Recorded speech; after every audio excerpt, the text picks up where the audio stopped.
All right. What's up, Kim folks? Today is Friday, September 22nd, and we are back with our fifth and final session about Kenya. So this week we have talked about quite a bit from the Maasai tribe, just to general information about the different tribes and the different languages, all sorts of things that we have gone over about Kenya. And now I want to talk to you a little bit about what is there really to do? Because we talked about Nairobi versus Mombasa versus the Savannah and Masai Mara and safaris and all of those type of things. But if you are going for the food, the culture, and the people, honey, you know we got to tell you things to do. So today we'll be looking at a couple of excursions. So we did go over excursions yesterday, but yesterday, because we were staying within that $1,300 for the whole entire trip, our excursions were limited to like $300 or less, right? So it was like we were looking at $100 and $200 excursions, but we chose the $45 to $100 ones in order to do as many as we could.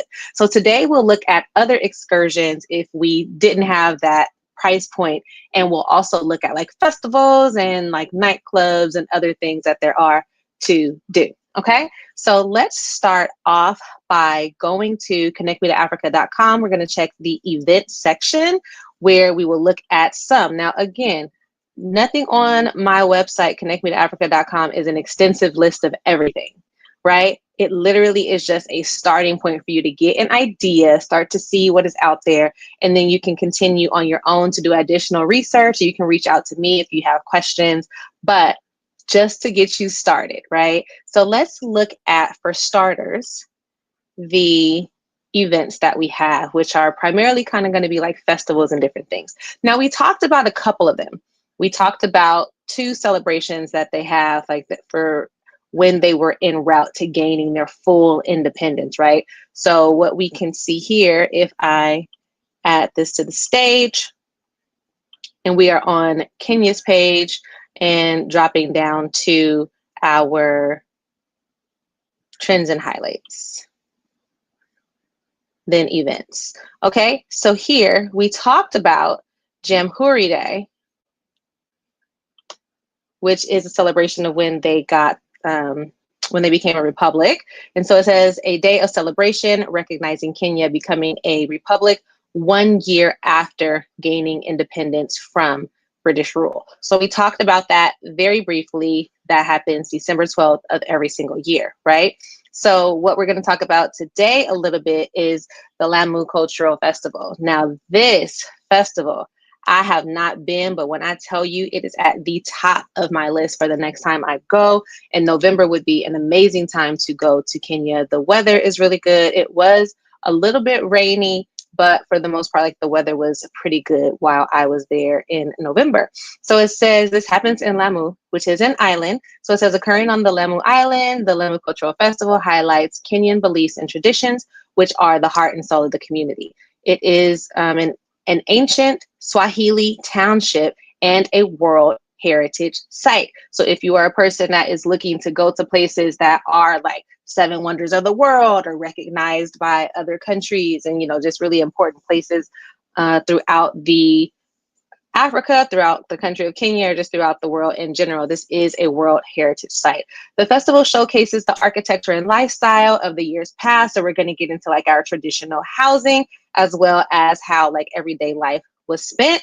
And then it also touches on like how things are today in our modern lifestyles. And it includes traditional Swahili poetry, henna paintings, donkey races, the dhow sailing, and then it has a traditional Swahili wedding. What? Let's go. So you guys know that I went to a Maasai wedding, but I would love to see the differences between that and like a traditional Swahili wedding.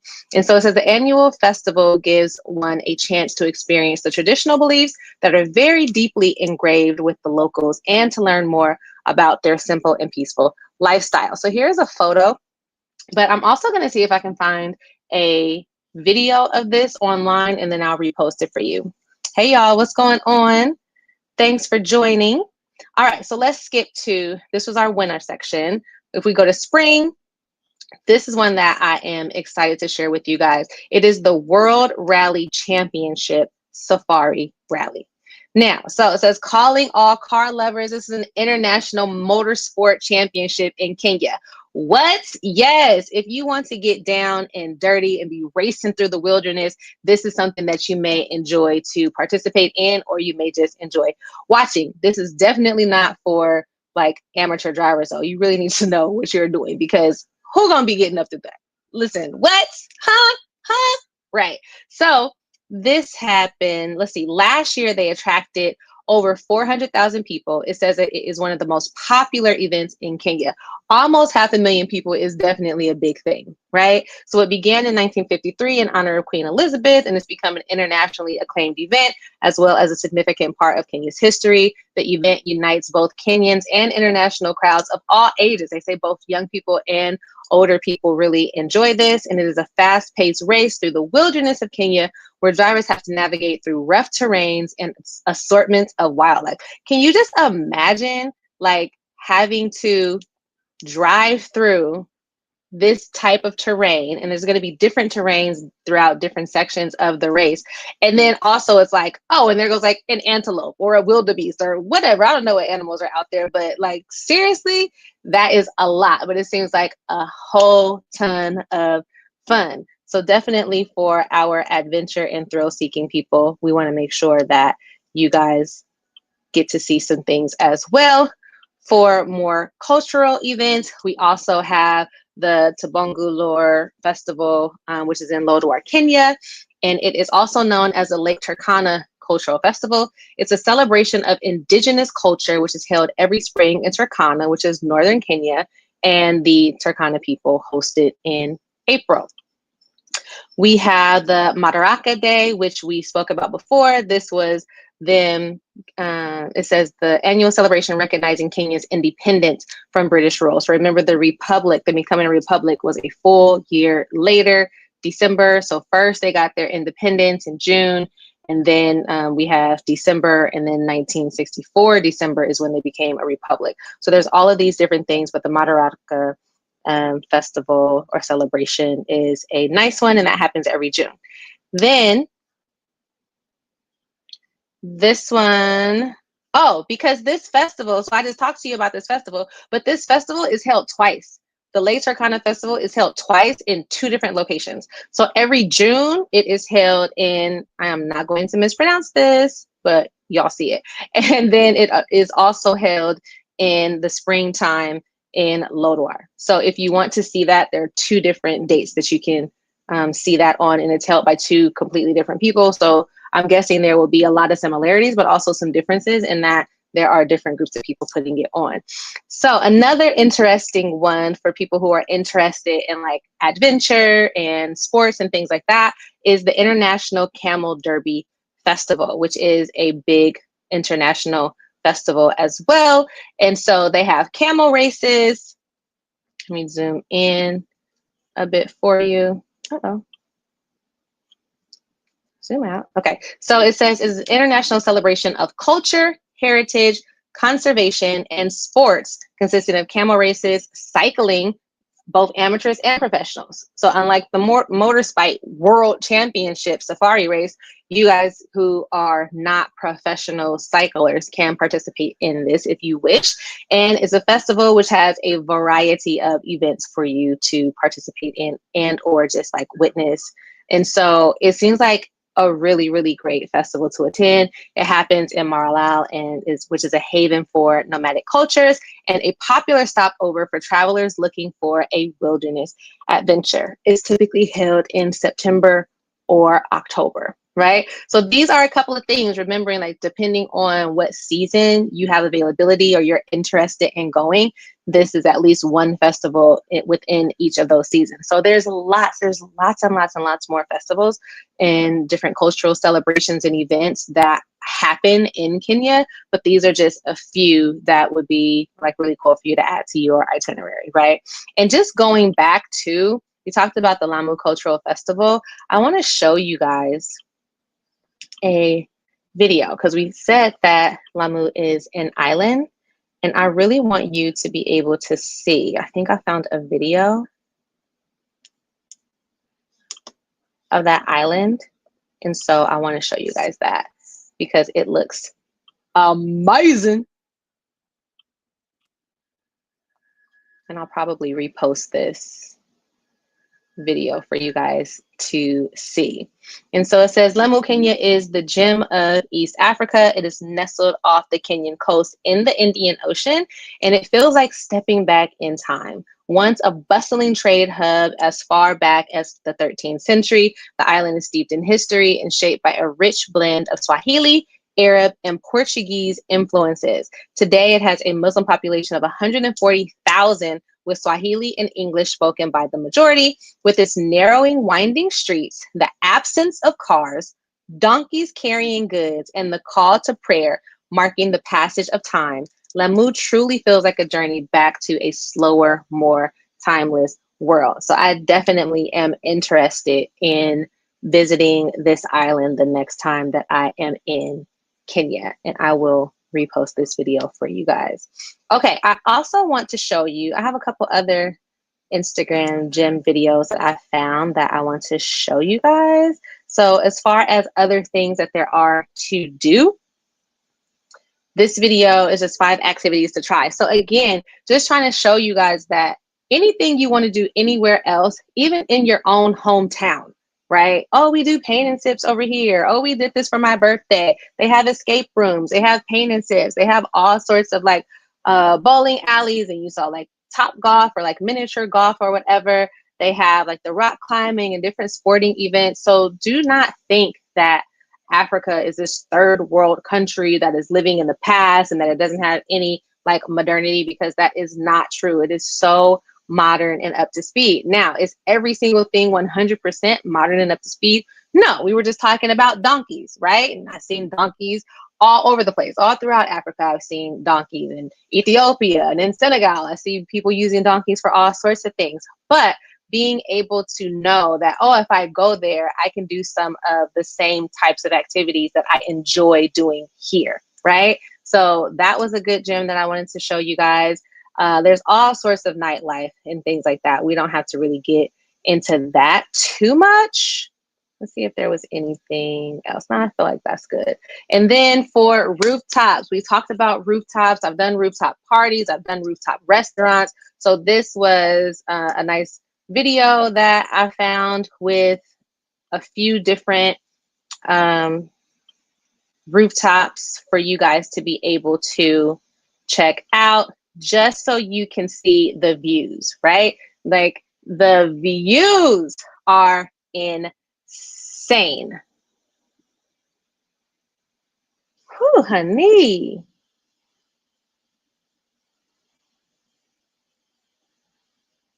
I'm loving all the art. I'm loving all the culture that I see. Like, look at these colors, they're so vibrant.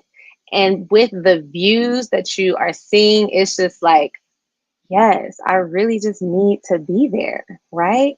And sometimes I don't even care about what the food tastes like. I'm interested in the vibes, honey. What are the vibes? So some of them you might want to go to for a brunch. Some of them you may want to go to at night. And some of them you may want to go to just to like chill or hang out. You don't necessarily need to turn up or have a DJ or have an event, but you just want like something that is beautiful and serene and peaceful. And that is what a lot of these give as well. And just to remind you, there is in Nairobi that highway that separates the Nairobi National Park from the city of Nairobi. So depending on what side, like I've been to bars where on one side you're looking at the city, and if you go to a different area in that same bar or that same restaurant, you're looking at the Nairobi National Park, right? So it's like literally whatever type of vibe or atmosphere you want to see, you will be able to have that experience there in Nairobi. It is truly, truly an amazing and remarkable town.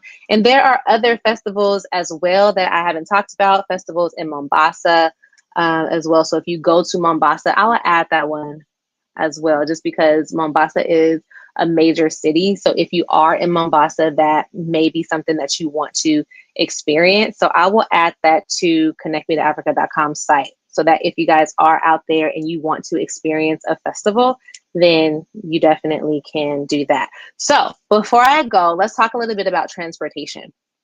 There are multiple different methods of transportation throughout the country. Obviously, there's trains, there's airplanes, you can take flights places, but they do have Uber, right? If you're trying to get someplace, and they have other ride sharing services as well, but one that we are all familiar with is Uber. So if you are trying to get around the city, you absolutely can use Uber. You do not have to use like the local transportation. And the only reason why I would advise against that a little bit is because you don't know where you're going and you don't know how much the rate will be. So even like I paid, I think when I went to Mount Suswa, because I was confused and I thought I was going to Masai Mara, the person who I was going to see, who was hosting me, who organized the whole trip for me, he was telling me like it's not that far and it's not that expensive to get to where he is. And he was 1000% absolutely right. But I thought that I was going to Masai Mara, and he doesn't live in Masai Mara. He lives in Mount Suswa. So when I'm looking up how far is Masai Mara, when I'm talking to people about how much it costs to get to Masai Mara, I'm getting totally different and conflicting information, right? So I ended up having a driver take me, and my driver had like this 6-footer Sprinter, right? He had this nice, like big old van type Sprinter. And so gas on that mug is expensive. And the amount of money that I paid him almost $100 to take me all the way to Mount Suswa. Again, because I didn't know how far it was. I didn't know how much the price should be. And I hear what my friend is telling me, like the host is telling me I should pay, but also I am, like a lot of things happen in Africa, I'm organizing my transportation to Mount Suswa like upon arrival. I'm like, oh, I want to go right now. You know what I mean? This isn't something that I established or set up well in advance. And so I was like, I want to go to Mount Suswa right now. And it was a couple of hours away. And so again, as I've mentioned in the Ghana, one of the Ghana lives was, if you are paying for someone to take you a far distance, you normally are paying round trip. You're not paying for just one way, because they also need to make their money. And if they are primarily in Nairobi, you have them taking you to the outskirts. How likely is it that they're going to get someone from the outskirts to go back to Nairobi? So it's not just like in America, we wouldn't do that. Listen, if I pick somebody up in San Francisco and they take me all the way to Livermore, right? If I pick somebody up in Los Angeles and I take them to Anaheim or something, like y'all know, someplace like an hour or something away, they don't need to pay me to get all the way back to where I picked them up from. That's just on me. Oh, well, my loss, right? Unless I can get a ride back. And so it's not really like that for real. If you have people taking you far out, then you pay round trip. So I had to pay round trip, and I paid about $100, almost $100. And then when I left, I ended up just taking the local transportation, the shared like bus. And it was like, I want to say it was like $20.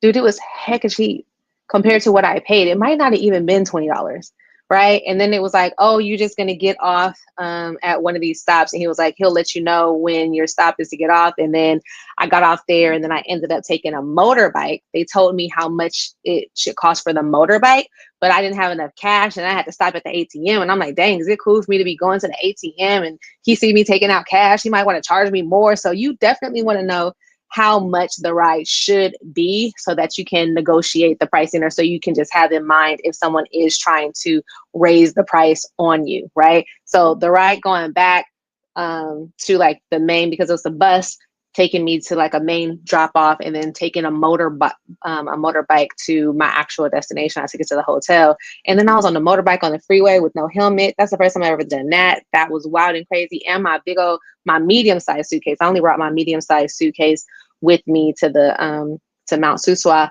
and that was like on the bike, and I wasn't sure how they were going to be able to put my suitcase on the bike, but I've seen multiple suitcases on motorbikes now, and them being hecka heavy, but people navigate, and I'm like, yo, in Africa, anything is possible. I love it. It's amazing. But just know that you do have multiple modes of transportation if you are trying to get around, and Uber is super easy to do. And usually you pay cash.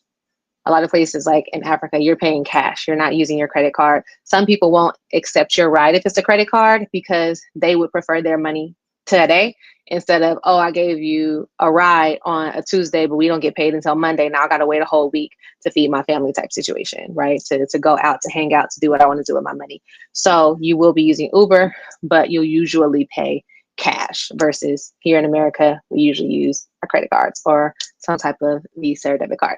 All right. So if you guys have any questions about like the festivals or how to get around or other modes of transportation, other things to do in Kenya, definitely let me know. I tried to give you guys kind of a lot in this little bit of time. So of course we did not cover everything, but now you have an idea of what you can do and what you can experience when you finally go to Kenya or when you go back, because maybe you went for a safari and now you need to go for the people, the food, and the culture, you know? So hit your girl up if you have any questions, and thank y'all for tuning in.